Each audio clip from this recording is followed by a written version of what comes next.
विशाल today से मैं आपका साथी, आपका मित्र कुणाल पंत। साथियों, चलिए आज सैर करते हैं दुधवा राष्ट्रीय उद्यान की। दुधवा राष्ट्रीय उद्यान जो 1 फरवरी सन 1977 को दुधवा के जंगलों को राष्ट्रीय उद्यान बनाया गया।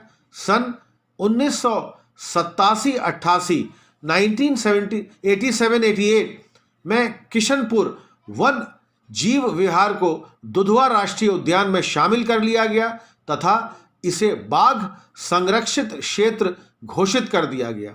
बाद में 66 वर्ग किलोमीटर 66 स्क्वायर किलोमीटर का बफर जोन सन 1997 में सम्मिलित किया गया। अब इस संरक्षित क्षेत्र का क्षेत्रफल 884 वर्ग किलोमीटर हो गया है।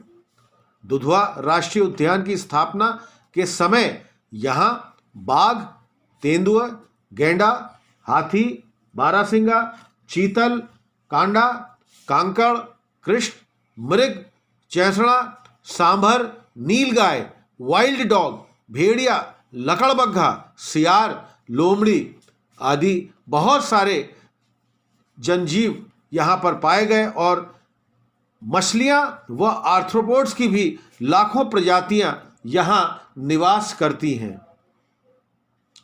जलवायु के हिसाब से अगर हम देखें तो सामान्यतः यह समुद्र तल से दुधवा की ऊंचाई 150 से 182 मीटर ऊंचाई पर स्थित दुधवा राष्ट्रीय उद्यान में औसतन वर्षा 1500 मिलीमीटर रिकॉर्ड की जाती है। नवंबर से फरवरी तक यहाँ का अधिकतम तापमान 20 से 30 डिग्री सेल्सियस, न्यूनतम 4 से 8 डिग्री सेल्सियस रहने के साथ प्रातः कोहरा और रातें ठंडी होती हैं। इसी तरह मार्च से मई तक तापमान अधिकतम 30 से 35 डिग्री सेल्सियस और न्यूनतम 20 से 25 डिग्री सेल्सियस मौसम बहुत ही यहाँ का सुहावना रहता है। दुधवा उद्यान जैव विविधता के मामले में काफ़ी समृद्ध माना जाता है। पर्यावरण इन्वायरमेंट की दृष्टि से भी इस जैव विविधता को भारतीय संपदा और अमूल्य परिस्थिति की धरोहर के तौर पर माना जाता है। इसके जंगल में मुख्यतः साल और शाखू के वृक्ष बहुतायत में मिलते हैं।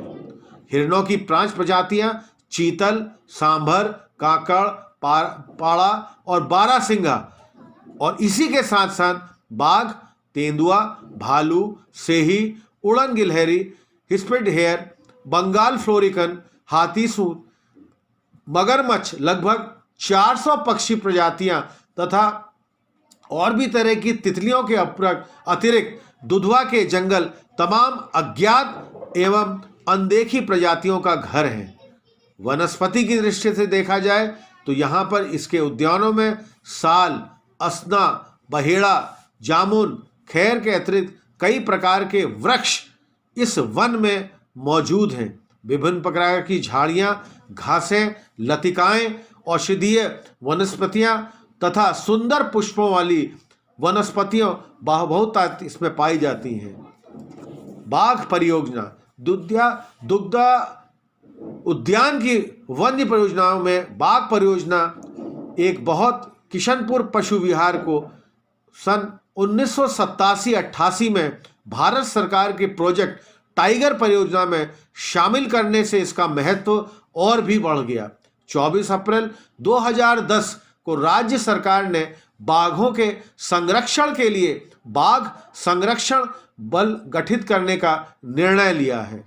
गैंडा परियोजना भी है और इसके साथ साथ दुधवा उद्यान में पर्यटन बहुत सारे यहाँ पर आकर्षक स्थापना से ही पर्यटकों, पर्यायवादियों और अन्य वन्यजीवियों प्रेमियों के आकर्षण का केंद्र बना रहा है। थारू हाट और सफारी की सुविधाएं पर्यटकों के आकर्षण और कौतूहल की प्रमुख केंद्र बने रहते हैं। इसमें मुख्य रूप से थारू हट, मचान और ठहरने की बहुत सारी सुविधा है, जहां पर दुधवा वन विश्राम भवन का आरक्षण मुख्य वन संरक्षक वन जीव लखनऊ से होता है।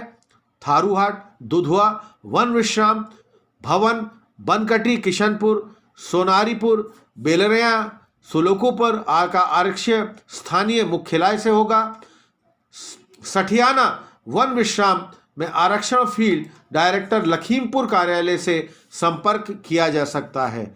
यहाँ पर ट्री हाउस का भी अपनी अलग ही महत्वता है और बहुत अच्छी अच्छी जगह जो देखने के लिए हैं। तो ये साथियों था आज का एक बहुत ही भारत के मुख्य राष्ट्रीय उद्यान दुधवा। दुधवा के बारे में आपको बहुत सारी जानकारी हमने दी। आपको कैसी लगी हमको ज़रूर बताइएगा। अधिक से अधिक संख्या में हमारे इस चैनल मिसाल टुडे को आप सभी लोग सब्सक्राइब करिए, लाइक करिए और हमें अपने कमेंट्स देते रहिए। बहुत बहुत धन्यवाद।